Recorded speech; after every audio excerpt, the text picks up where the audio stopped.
পটুয়াখালীর কলাপাড়ায় আছেন রিপোর্টার শাকিল মাহমুদ। সরাসরি যাচ্ছি তার কাছে।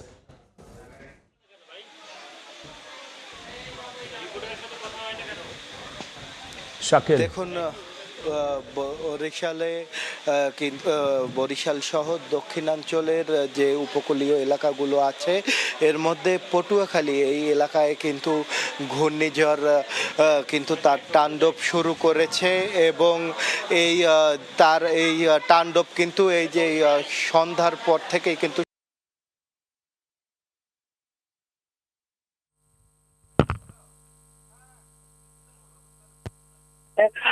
পর থেকে কিন্তু উপকূলবাসীরা এই আশ্রয় কেন্দ্রগুলোতে আসতে শুরু করেছে।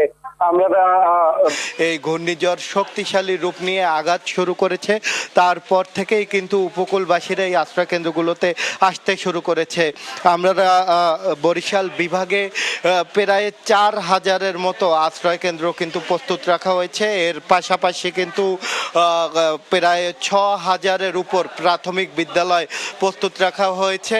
এছাড়া 1500-এর মতো মাধ্যমিক বিদ্যালয় কিন্তু এই উপকূলীয় মানুষদের জন্য আশ্রয় কেন্দ্র হিসেবে প্রস্তুত রাখা হচ্ছে। আমরা কিন্তু দেখছি যে সিপিপির প্রায় 32,500 সদস্য এবং রেড ক্রিসেন্ট সোসাইটির প্রায় 1500 সদস্য বিভাগের 6 জেলা জুড়ে কাজ করছে এবং এই আশ্রয় কেন্দ্রগুলোতে তারা কিন্তু শুকনা খাবার বিতরণ করছে এবং খাবার দাবার দিচ্ছে। এবং আমরা কথা বলছিলাম বরিশালের বিভাগীয় কমিশনারের সাথে। বরিশালের বিভাগীয় কমিশনার যেটা আমাদেরকে জানিয়েছে যে ঘূর্ণিঝড় মোকাবেলায় কিন্তু তারা সব ধরনের প্রস্তুতি এরই মধ্যে তারা সম্পূর্ণ করেছে।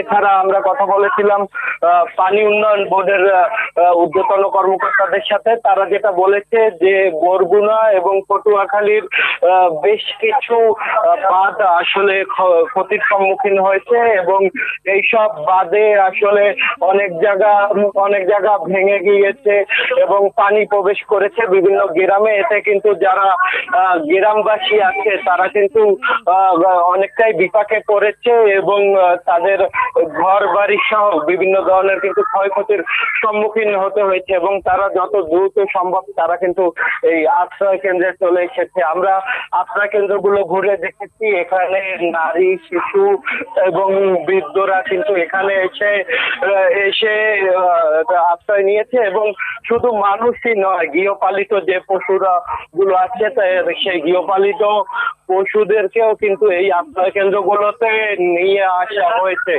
এই ছিল আশ্রয় কেন্দ্র থেকে আমার কাছে থাকা সবশেষ। আমরা যাব একটু কুয়াকাটা সমুদ্র সৈকতে, সেখানে আছে আমাদের সহকর্মী সিদ্ধার্থ জাবির হোসেন। আমরা জানবো সেখানকার খবর।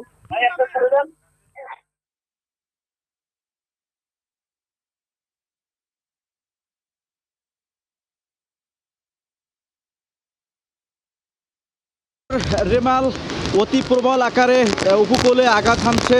তো আপনারা জানেন যে আর 2-1 ঘন্টার মধ্যে ঘূর্ণিঝড়টি আঘাত হানবে। ইতিমধ্যে কিন্তু ঘূর্ণিঝড় রেমালের প্রভাব পড়তে শুরু করেছে পটুয়াখালীর কুয়াকাটা সমুদ্র সৈকত এলাকা। আপনারা দেখতে পাচ্ছেন ঝড়ো হাওয়া বইছে, সেই সঙ্গে বৃষ্টি হচ্ছে, লন্ডভন্ড করে দিচ্ছে, এরকম একটি অবস্থা কুয়াকাটা সমুদ্র সৈকতের এলাকায় এবং এর আশপাশের এলাকায় আপনারা দেখতে পাচ্ছেন। এই মুহূর্তে কিন্তু বড় বড় ঢেউ আসতে করছে, সমুদ্র কিন্তু এই মুহূর্তে ফুঁসে উঠেছে। আপনারা জানেন যে ইতিমধ্যে উপকূলের নিম্ন এলাকায় 3 থেকে 4 ফুট পানি বৃদ্ধি পেয়েছে, যার কারণে রাঙ্গামালী উপজেলার চরগঙ্গা, চরআন্দা, চরগঙ্গা সহ বেশ কয়েকটি নির্মাণাঞ্চল প্লাবিত হয়েছে। সেসব এলাকার মানুষ এখন পানিবন্দী রয়েছে, চরম ভোগান্তি তাদের পোহাতে হচ্ছে। এই মুহূর্তে যেভাবে ঘূর্ণিঝড় রেমাল তাণ্ডব চালাচ্ছে তাতে বোঝা যাচ্ছে এটি যদি 3 থেকে 4 ঘন্টা স্থায়ী হয় সেক্ষেত্রে উপকূলকে লন্ডভন্ড করে দিতে পারে। তাতে বোঝা যাচ্ছে এটি যদি 3 থেকে 4 ঘন্টা স্থায়ী হয় সেক্ষেত্রে উপকূলকে লন্ডভন্ড করে দিতে পারে। অতীতের যে ঘূর্ণিঝড় সিডর আইলা হয়েছিল তার চেয়েও ভয়ঙ্কর রূপ নিতে পারে, সেরকমেরই একটি পরিস্থিতি আমরা এখন কুয়াকাটা সমুদ্র সৈকত এলাকায় দেখতে পাচ্ছি। তো সেক্ষেত্রে আসলে আপনারা দেখতেই পাচ্ছেন কিভাবে তাণ্ডব লীলা চালাচ্ছে ঘূর্ণিঝড় রেমাল। এভাবে যদি তাণ্ডব লীলা চলতে থাকে আর 3 থেকে 4 ঘন্টা, সেক্ষেত্রে আবহাওয়া অধিদপ্তর যে বলেছে 10 থেকে 12 ফুট জলোচ্ছ্বাস হতে পারে, সেই জলোচ্ছ্বাস কিন্তু হবে। যেহেতু ঘূর্ণিঝড়টি যখন আঘাত হানবে রাত 11টা বা 12টা মধ্যরাতে, তখনকার সময় কিন্তু এখানে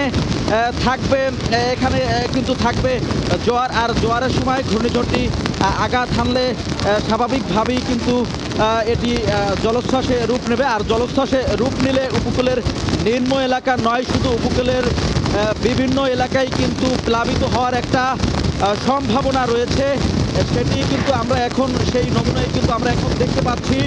সমুদ্র সৈকত কুয়াকাটার আশপাশ এবং কুয়াকাটাতে কিন্তু দাঁড়িয়ে থাকাই দায় হয়ে যাচ্ছে। এখানে প্রবল বেগে ঝড়ো হাওয়া বইছে, সেই সঙ্গে বৃষ্টি তো আছেই এবং বড় বড় ঢেউ সমুদ্র সৈকতে আছড়ে পড়ছে। এ কারণেই কিন্তু আমরা বুঝতে পারছি ঘূর্ণিঝড় রেমাল কতটা ভয়ঙ্কর রূপ নিতে যাচ্ছে। ঘূর্ণিঝড় রেমাল যখন আঘাত আনবে, বাতাসের তীব্রতা এর চেয়েও অধিক থেকে অধিকতর হবে।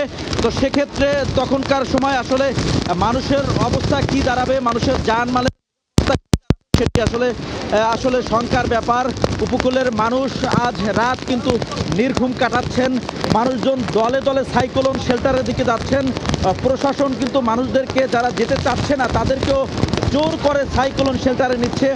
অনেকে কিন্তু এখনো বুঝতে পারছেন না যে ঘূর্ণিঝড়টি কতটা শক্তিশালীভাবে আঘাত হানতে যাচ্ছে এবং এটি কিভাবে উপকূলকে লণ্ডভণ্ড করে দিতে পারে, সেটি কিন্তু উপকূলের অনেক মানুষ এখনো বুঝতে পারছেন না। কিন্তু আমরা কিন্তু সমুদ্র সৈকত এলাকায় থেকে আমরা সরাসরি বুঝতে পারতেছি, আঁচ করতে পারতেছি যেভাবে বাতাসের তীব্রতা এই মুহূর্তে রয়েছে।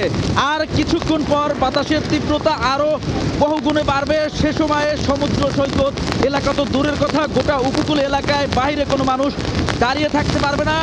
এবং সেই সঙ্গে যেভাবে ঢেউয়ের তীব্রতা বাড়বে, সৈকত এলাকায় কিন্তু কোনোভাবেই আসলে থাকতে পারবে না। সৈকত এলাকার আশপাশের যে স্থাপনা, সেই স্থাপনা এই সময়ে উড়িয়ে নিয়ে যাচ্ছে। এরকম একটি অবস্থার কিন্তু সৃষ্টি হয়েছে কুয়াকাটাতে।